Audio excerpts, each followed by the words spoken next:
sebagai pintu gerbang kawasan timur Indonesia di bawah kepemimpinan Wali Kota Makassar, Muhammad Ramdan Pamanto, dan Wakil Wali Kota Makassar, Fatmawati Rusdi, bertekad untuk menjadi kota dunia. Kota Makassar yang berpenduduk 1,5 juta jiwa membutuhkan sentuhan program menuju masa depan yang lebih baik dan sejahtera. Di tangan sang arsitek yang akrab disapa Dani Pomanto, Kota Makassar menjadi yang terdepan dalam inovasi yang berdampak pada pertumbuhan ekonomi tahun 2022, 4,49%. Inovasi lorong wisata yang berdampak langsung pada upaya peningkatan ekonomi masyarakat menjadi pengendali inflasi di Kota Makassar. Tahun 2023 mendatang, pemerintah Kota Makassar Kota telah menyiapkan terobosan dengan merencanakan 18 mega proyek. Seperti apa konsep mega proyek tahun 2023 yang digagas pemerintah Kota Makassar di tangan Wali Kota Makassar, Muhammad Ramdan Pamanto? Berikut selengkapnya hanya di Speak After Lunch.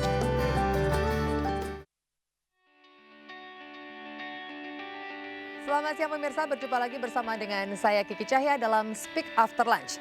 Saat di studio sudah hadir bersama dengan saya, Wali Kota Makassar Bapak Dani Pomanto untuk membahas topik kita pada hari ini yaitu Mega Proyek 2023 Menuju Makassar Kota Dunia. Agak kareba Pak Dani? Alhamdulillah baju-baju Ji. Baju-baju ya, artinya baik-baik saja ya Pak ya? Baik-baik saja alhamdulillah. Mungkin bisa disapa untuk masyarakat Makassar yang sedang menyaksikan sekarang? Ya, Assalamualaikum seluruh warga Makassar dan Sulawesi Selatan. Ya, kami sedang berada di Anyus untuk mendiskusikan tentang masa depan kita semua. Baik, tentang Mega Proyek 2023 menuju Makassar Kota Dunia ya Pak ya. Mungkin bisa dijelaskan itu mega proyeknya akan seperti apa nanti perwujudannya? Jadi sebenarnya mega proyek ini bukan karena besarnya, ya, tetapi bagaimana menjawab solusi-solusi besar. Jadi dia menjadi solusi besar. Ya kadang-kadang proyeknya kecil-kecil, misalnya lorong wisata. ya, Itu kan cuma kecil gangnya. Tapi jumlahnya besar, 1096 on progress tahun 2022. Tahun depan kita tambah 1000 dan kita berharap di akhir masa jabatan saya yang kedua kita sampai 5000. ya. Nah, apa itu lorong wisata? Itu sebuah program di mana sebelumnya ini serial lorong memang. Iya.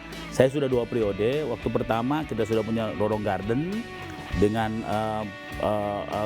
alhamdulillah berhasil membuat masyarakat itu punya harapan untuk memperbaiki hidupnya sendiri yang kemudian disupport oleh pemerintah kota. Ya. Dan ini sudah mendapat apresiasi bukannya Indonesia tapi juga seluruh dunia di dunia.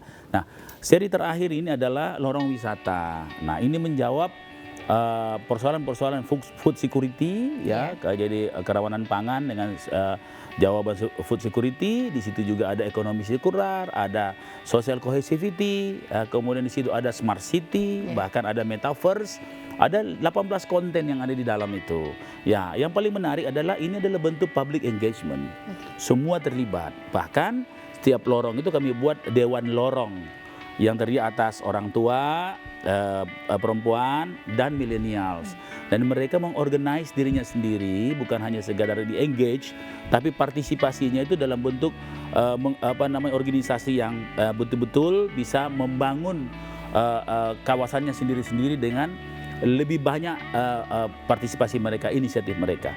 Nah, ini kecil tapi ini boleh dikatakan mega. Kenapa? Karena melibatkan hampir seluruh masyarakat kota. Baik. Di samping itu, kalau secara physically yang mega proyek, kami punya proyek revitalisasi waterfront kami dengan konsep mitigasi. Ya, kita akan memperbaiki Pantai Losari kita yang begitu melegenda, salah satu dari 3 ikon Kota Makassar. Dan di situ kita akan mengkombinasikan semua potensi Makassar, potensi perdagangan, potensi UMKM. Jadi itu menjadi hilir atau hulu daripada semua program-program seperti lorong. Nanti displaynya di Pantai Losari yang 1,5 kilo itu. Ya. Nah, insya Allah kita akan bidding tahun depan.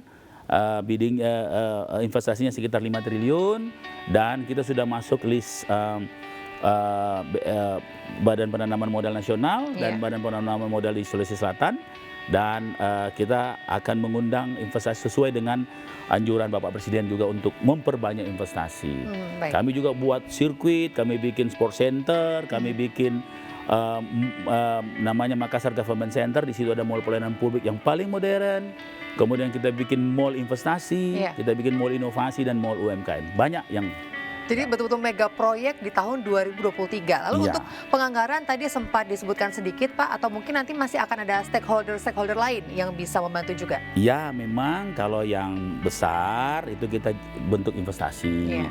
Kalau yang bisa dibiayai oleh government, kita government. Baik, lalu untuk pelaksanaannya apakah sudah mulai berjalan atau? Udah mulai tender sekarang, Sudah, kita tender dini, Kecuali investasi, kita tender tahun depan, Baik, lalu awal tahun depan. untuk tahapannya Pak akan seperti apa nanti? Jadi preparasinya sudah dari tahun ini, ya. Jadi kita ini tinggal betul-betul melaksanakan. Insya Allah di on progress. Kalau semua berjalan dengan baik, sesuai progres, maka Desember 2023 udah selesai. Baik, Ya. lalu untuk tadi Bapak sebutkan bahwa akan mengundang investor-investor seperti Pak ya. Betul. Lalu untuk investor sendiri bagaimana pola kerjasamanya dengan para investor ini? Iya kan di aturan-aturan negara telah mengatur semuanya. Apakah BOT, BOO. Kami sekarang sedang melaksanakan tender namanya PSEL, jadi pembangkit pembangkit energi listrik ya, yang memang sudah menjadi perintah negara. Kami dan alhamdulillah ada 8 konsorsium dari seluruh dunia hadir di situ. Itu sebuah ukuran-ukuran bahwa Makassar cukup diminati. Nah, berikutnya kita akan membidding kawasan Pantai Losari yang 1,5 kilo, dan saya kira di Indonesia tidak ada waterfront yang di downtown langsung ke waterfront ya, apalagi kita di sebelah barat sehingga sunset Kota Makassar itu bisa dinikmati secara maksimal. Dan terlebih-lebih sunset Kota Makassar menurut Sunset Watcher Magazine dia termasuk 8 terbaik di dunia ya. Jadi investasi kita galakkan yang investasinya di atas 1 triliun, kemudian budgeting dari pemerintah kita maksimalkan, dan itu insya Allah 2023 bisa selesai semua. Baik, nanti kita masih akan berbincang mengenai mega proyek 2023 menuju Makassar Kota Dunia. Jadi pemirsa jangan kemana-mana, tetap di Speak After Lunch.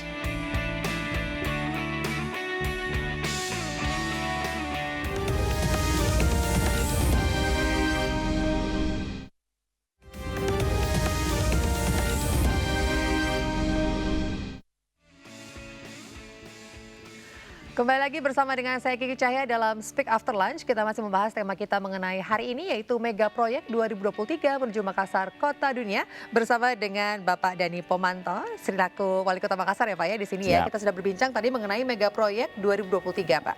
Lalu untuk pertanyaan selanjutnya adalah bagaimana dengan analisis mengenai dampak lingkungan yang nanti kan akan besar-besaran di Pak proyeknya 2023. Lalu bagaimana untuk dampak lingkungannya? Iya, memang ini adalah wajib ya untuk dibuktikan bahwa dampaknya, dampak positifnya jauh lebih besar dari dampak negatifnya. Misalnya kawasan sirkuit dan kawasan sport center itu yang terintegrasi itu berada di dekat kawasan mangrove.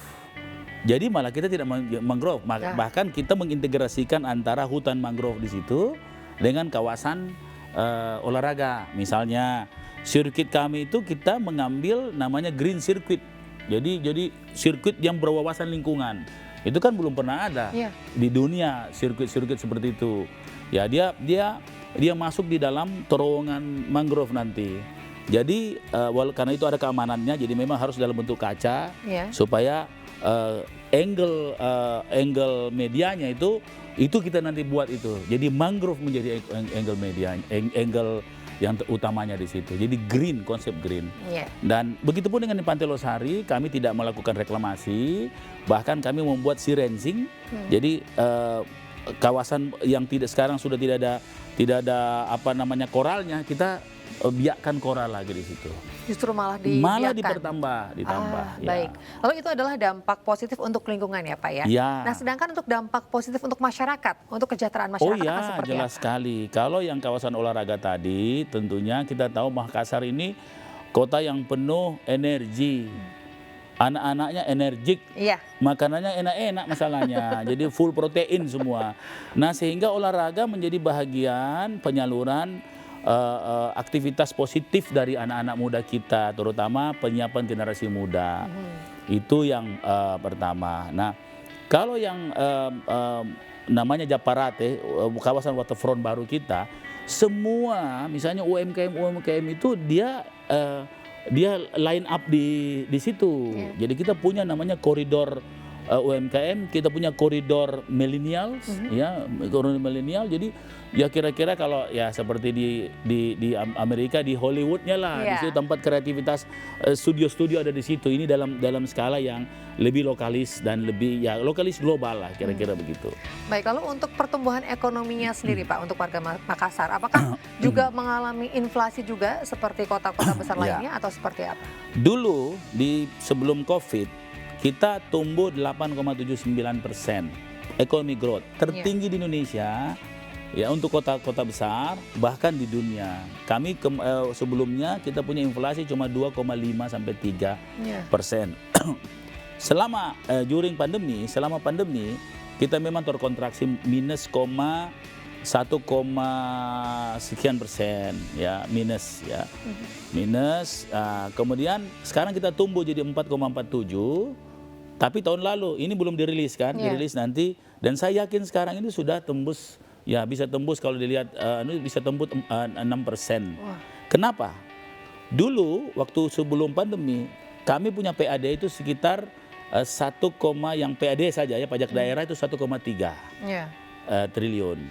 Nah, waktu pandemi 2 tahun ini turun di bawah 1 triliun. Nah, sekarang sudah tembus, bahkan menembusi tertinggi sebelum pandemi. Nah, artinya Makassar ini sudah rebound ya secara ekonomi. Nah, memang inflasi kita, karena kita ini pusat Indonesia Timur, inflasi kita kalau year on year kemarin sempat 6,6, itu faktor eksternal karena kemarin naik BBM apa semua.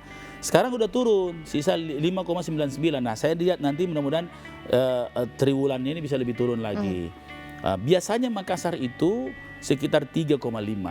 Nah, artinya kita terus berjuang. Nah, usaha pemerintah kota ada 2, karena inflasi ini disebabkan oleh 2 hal. Pertama BBM kemarin, energi, dan kemudian pangan. Untuk pangan, untuk kita membuat semua masyarakat itu menanam di lorong-lorong, itu kita bisa kontrol. Makanya sekarang harga-harga Pak Menteri Perdagangan sudah cek di pasar-pasar, harga paling rendah di Indonesia itu di kota-kota besar di Makassar. Itu statement beliau. Nah, kemudian untuk energi kita nggak bisa bikin apa-apa. Makanya saya bikin penghematan energi dengan hari Selasa semua pegawai Kota Makassar 22.800 orang itu naik ojol. Jadi nggak boleh naik mobil dan motor pribadi. Jadi kita hemat 100.000 liter pada hari Selasa itu, dan memperkuat teman-teman ojol 26% ekonomi mereka. Jadi kita ya cari inovasi lah untuk membuat terobosan-terobosan seperti itu. Baik, lalu tadi Bapak sempat menyebutkan sedikit mengenai lorong-lorong ya Pak ya, itu kan banyak sekali di sana. Lalu untuk infrastrukturnya dari lorong-lorong tersebut seperti lorong garden, lorong wisata itu seperti apa? Jadi yang pertama adalah kita perbaiki drainase dulu supaya dia tidak banjir. Kemudian mereka sendiri yang akan melukis lorongnya dengan kesepakatan mereka. Warna apa, gambar apa, mereka sepakat. Dan kebetulan saya memilih nama adalah kota-kota di dunia. Jadi dia lorongnya lebih membuka wawasan. Misalnya ada lorong Washington. Nah, di Amerika Washington kota, kalau di Makassar cuma lorong lah, kira-kira begitu. Ini sombong dikit lah sedikit. Tapi sebenarnya adalah bagaimana anak-anak mengerti bahwa ada kota namanya Washington. Dia belajar. Tetapi setiap lorong harus memahami satu sejarah heroesnya, pahlawan baik lokal maupun national heroes. Dia harus pasti menyampaikan sejarahnya. Jadi paham sejarah, paham dunia, food security, ekonomi sirkular, dan yang lebih penting dari itu membuat masyarakat kompak. Baik, lalu jumlah lorongnya sekarang sejauh ini sekarang sudah berapa? 1.000 yang ada di dashboard, yang sekarang kita 1.096 dari 5.000 target saya. Ada 8.000 lorong di Makassar. Baik, lalu untuk 2023 ini dalam mega proyek? Akan 1.000 tambah lagi. 1.000 lagi. Jadi nanti akumulasinya 2096. Itu semua masuk dashboard. Kita udah bikin kontrol secara, karena kami pasang CCTV setiap lorong tuh 4. Iya. Jadi kalau 1096, 4.400 tahun ini. Wah, luar biasa. Tahun depan ada 1.000 lorong lagi, berarti ada 4.000 kamera. Jadi berarti kalau kita akumulasikan berarti ada sudah 8.000 tambahan kamera. Iya, dan akan terus bertambah ya Pak ya? Iya, jadi sistem keamanan dan wifi juga. Wifi juga. Baik, lalu untuk target pendapatan asli daerah Kota Makassar 2023? Kami target 2 triliun. 2 Ya, triliun. 2 triliun. Kalau semua sudah normal, kelihatannya dengan aturan pendapatan yang baru, kita bisa menembus 2 triliun. Kalau Baik. itu sudah berjalan. Baik, untuk lorong sendiri Pak, ini kontribusinya bagi masyarakat itu apa saja Pak? Oh, besar sekali. Pertama, mengompakkan masyarakat, kemudian bagi ibu-ibu dia mencari rezeki, tidak usah lagi keluar rumah. Dia menjaga anaknya, dia berusaha di lorong, kan pakai sistem online juga, ya. Terus tamu pada datang, Iya. Pemkot membuat mobil sendiri, mobil listrik yang namanya Cokmo itu cabi lah ya, jadi gemuk-gemuk dikit lah kira-kira begitu. Tapi namanya komuter Metro Moda. Nah itu yang kita pakai sistem metaverse juga. Kita mensuplai semua tamu-tamu itu ke lorong-lorong. Jadi lorong-lorong sehingga nanti semua yang kaki lima yang sekarang di pinggir-pinggir jalan itu masuk di ganggang semua. Nah, kita berharap ada 100.000 peluang kerja baru yang akan muncul di lorong 5.000 lorong itu. Artinya 20 pekerja baru setiap lorong, dan itu bisa dicapai dengan 1.095 itu dapat 20 pekerja baru, peluang pekerja baru. Kemudian ada 10.000 skill training gratis yang kita berikan, dan ada 5.000 startup lorong yang akan hadir. Baik, tadi Bapak sudah menyinggung sedikit mengenai mobil listrik. Nah, kita nanti akan bahas bersama ya Pak ya. Jadi Baik. pemirsa jangan kemana-mana, tetap di Speak After Lunch.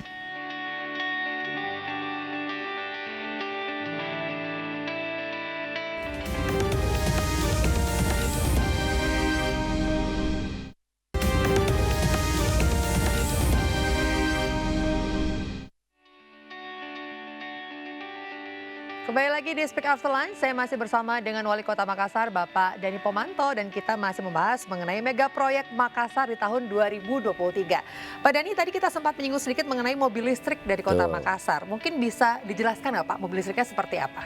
Yang pertama memang rancangan mobil listrik ini sudah lama ya, sejak saya terpilih kembali. Iya.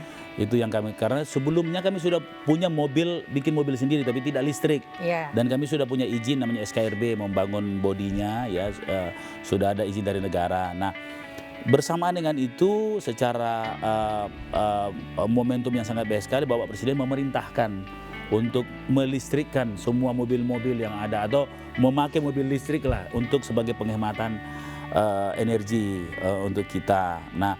Nah, maka dengan itu kami untuk prototipe kami sudah meluncurkan kemarin tanggal 9 November suatu prototipe mobil listrik yang asli didesain oleh ya kita semua di Makassar dengan teknologi yang cukup canggih karena pakai sistem sensor semua, tidak ada pakai kaca spion enggak.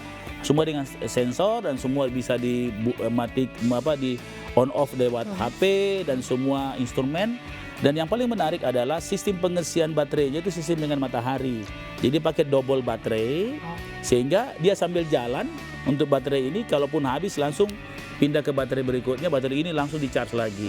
Kenapa? Karena kalau kita pakai charging misalnya lewat PLN, kan PLN pakai listriknya pakai coal juga, pakai berbahan bakar batu bara kan. Jadi sama juga namanya juga. Jadi kalau langsung dari matahari betul-betul full energi terbarukan semua. Nah, inilah yang kami dan kita pemerintah kota mentargetkan tahun ini ada 15 yang kita setiap kecamatan punya satu, memang khusus dalam motivasi pariwisata untuk mensupport lorong-lorong wisata ini. Jadi kita bikin ekosistem, memang ekosistem hulu hilir. Baik. Ya. Untuk satu sendiri Pak, ini sudah membuatnya berapa lama membutuhkan waktunya mobil ini? Membutuhkan sekitar 6 bulan. Iya. Ya, 6 bulan. Yang lama kan desainnya. Iya. Ya, desain, kita survei, ya bagaimana punya merek-merek yang terkenal sekarang itu kita coba lihat ya. Dan kemudian kita desain sendiri dengan gaya Makassar lah. Iya, namanya Tapi kalau adalah Cokmo. Tapi kalau dilihat modelnya ini tidak kalah dengan merek-merek terkenal. Nah, kami bikin merek namanya Metaki. Dalam bahasa Makassar itu menang. Ya, kan di sini sekarang kata-kata meta itu kan top sekarang kan. Iya, Metaverse, betul. meta Facebook, meta kan banyak. Ini Metaki, bahasa Makassar memang. Ya. Baik. Menang. Lalu Ya. untuk tingkat keamanannya Pak, seperti apa? Kan dari Makassar sendiri membuatnya semuanya Ya. dari Makassar. Itu keamanannya akan seperti Makanya, jadi kami standar body itu semua orang bersertifikat. Nah, bersertifikat internasional. Jadi bengkel yang buat ini, walaupun bengkelnya tidak besar, tapi teknisinya itu bersertifikat. Ya, bersertifikat. Semua ini orang bersertifikat. Ya. Dan kami sudah lapor ke Pak Mendagri, beliau sampaikan bahwa cepat masukkan dalam e-katalog, siapa tahu kota-kota mau beli. Oh iya. Ini Tapi buatan lorong betul. Sudah Buatan paten. lorong dan TKDN memang. Ya, tinggal apa motornya memang kan belum kita. Nah, tapi saya sudah kontak beberapa teman-teman Indonesian Genius lah, orang-orang penemu para inventor Indonesia. Ada yang bisa membuat motor sangat efektif. Ini kami lagi diskusi. Bagaimana 100% produksi dalam negeri. Baik. Lalu tadi Bapak sebutkan bahwa mobil listrik ini membantu untuk akses lorong ke lorong gitu ya Pak ya? Iya, dari hotel kemudian ke lorong-lorong. Keribuan lorong yang tersedia itu tadi ya Pak. Lalu untuk mungkin wisatawan yang ingin mengakses lorong secara digital, apakah itu masih bisa Pak? Oh iya, itu sebelum dari 5 tahun 7 tahun lalu kita udah punya program itu. Jadi kalau aplikasi kita punya, ada kok sekarang ya aplikasi untuk pariwisata kita. Bahkan yang menarik adalah bisa bisa ditransformasikan ke bahasa Makassar. Mau tahu bahasa-bahasa agak kareba, langsung nanya di situ aja. Itu udah banyak dipakai para turism. Nah, apalagi sekarang kami pakai metaverse. Jadi virtual reality, bahkan kita sudah sementara membuat untuk kok saya lupa ya. Jadi ya kayak virtual reality lah, ya VR seperti itu. Ya, itu udah. Jadi semua objek-objek itu 3 dimensikan, lorong-lorong kita 3 dimensikan. Jadi makanan-makanan pun bisa dipilih di metaverse itu, di Oculus. Baik, lalu Bapak ingin masyarakat dikenal, Makassar ini dikenal sebagai kota yang seperti apa sih Pak di mata dunia? Jadi kami punya program Smart City kami dengan sebuah hal yang sangat diferensiatif, namanya Sombere and Smart City. Sombere itu bahasa Makassar. Kira-kira kalau kita Inggriskan, walaupun itu tidak cukup untuk memberi arti sebuah kata Sombere, namanya the great hospitality, great humble, and great brotherhood. Jadi Makassar itu, nah kira-kira kalau Smart City hanya untuk hardware dan software, Sombere is about the hardware. Jadi dari hati. Hardware. Jadi ya lengkap lah. Jadi high touch meets high tech. Wih, luar biasa. Bapak mungkin ada yang mau disampaikan nggak untuk warga Makassar atau mungkin anak-anak muda Makassar yang sekarang sedang menyaksikan untuk ikut bergabung menjadikan Makassar Mega Proyek ini semakin sukses di tahun depan? Iya, sebagaimana semangat kami membangun Makassar dengan keterbukaan, semua bisa memberikan ide, makanya kami berusaha untuk mentransparasikan semua rencana-rencana ini. Kita punya banyak mekanisme-mekanisme, seperti kemarin kita ada forum Sipaka Inge atau forum saling mengingatkan. Kita punya rakorsus, kita punya media sosial. Jadi saya berharap seluruh masyarakat, mulai yang paling muda, millennials, termasuk yang paling tua, para senior-senior, silahkan memberikan input penyempurnaan, karena pikiran bersama akan jauh lebih baik dari pikiran sendiri atau pikiran sekelompok orang. Kami berharap Makassar akan semakin Makassar atau so Makassar, tidak harus jadi kota-kota lain, tapi kota yang mengglobal dengan semakin Makassar. Baik, Bapak terima kasih sudah hadir di sini, Bapak Dani Pomanto, dan semoga sukses untuk Mega Proyek 2023 untuk Kota Makassar. Kami tunggu kabar baik lainnya ya Pak ya. Baik pemirsa, saatnya saya Ki Cahaya pamit, selamat siang dan sampai jumpa.